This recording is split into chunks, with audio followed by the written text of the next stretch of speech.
What's up, YouTube? This is Too Raw for TV. Just read some sad news too. I tell you, a terrible year.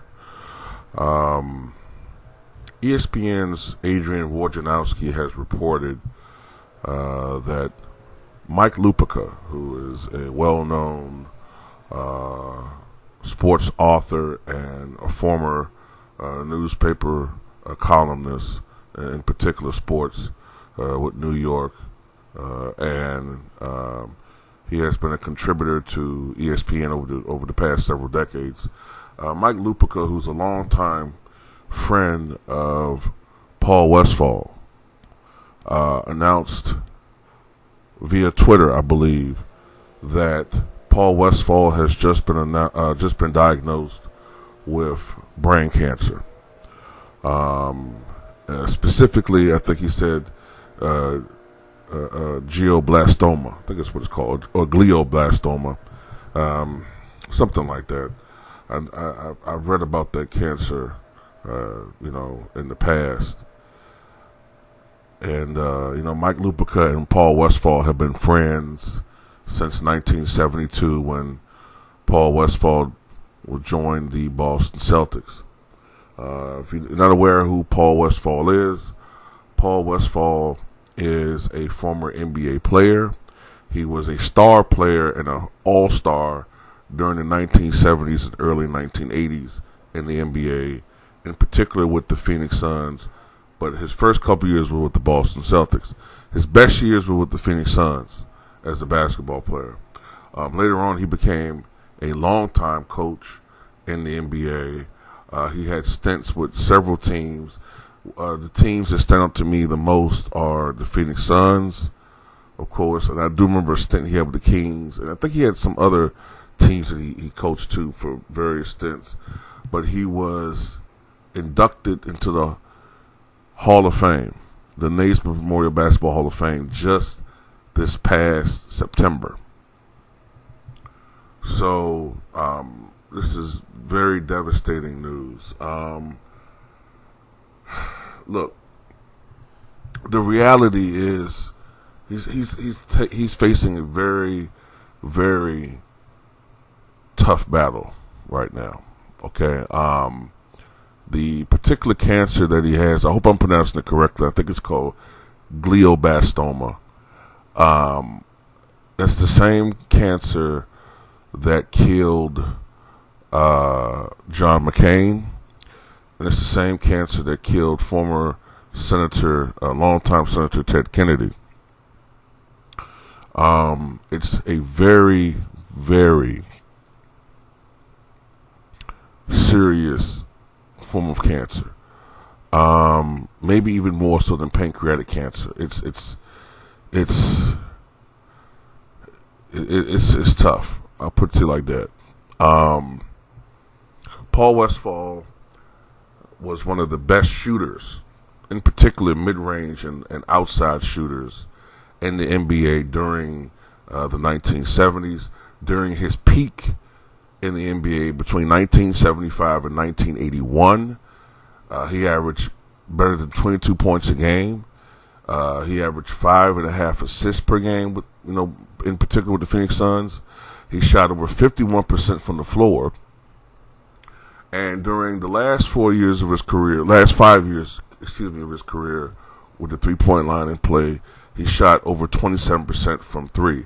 Now, that doesn't sound impressive by today's standards. It sounds rather Russell Westbrookish. But in that era, because it didn't take that many, and it only took him maybe in certain situations, that wasn't a bad percentage. That was right around or a little bit above the league average for that time. So he's one of the best shooters in of his era. And of course, he became a head coach. Most of us remember him as being the head coach of the Phoenix Suns during the Charles Barkley era. When Charles Barkley and Kevin Johnson and, who else had on that team? Frank Johnson, for a while they had Cedric Ceballos. Later on they had Danny Manning. They had Richard Dumas, whose career was unfulfilled. There was many comparisons to Scottie Pippen for a little while with Richard Dumas. They had Oliver Miller, who probably be a fun guy to hang around with, at center. They had a loaded team. Mark West, that team was great, man. But Paul Westphal was the coach, and he was at the helm of that '93 team that went to the finals and played Michael Jordan and the Bulls. And they were favored to win that finals by most so-called experts. But Jordan and Pippen and the Bulls and Phil Jackson had other plans. And, but this is very sad news, man. We're wishing the best for Paul Westphal. I believe he is, I don't know his exact age, but being that he started his career in '72, he has to be somewhere around 70 now. I'm pegging him to have been born maybe around 1949 or so. So he has to be around 70 or 71 years old. So he hopefully he still has a lot more years left.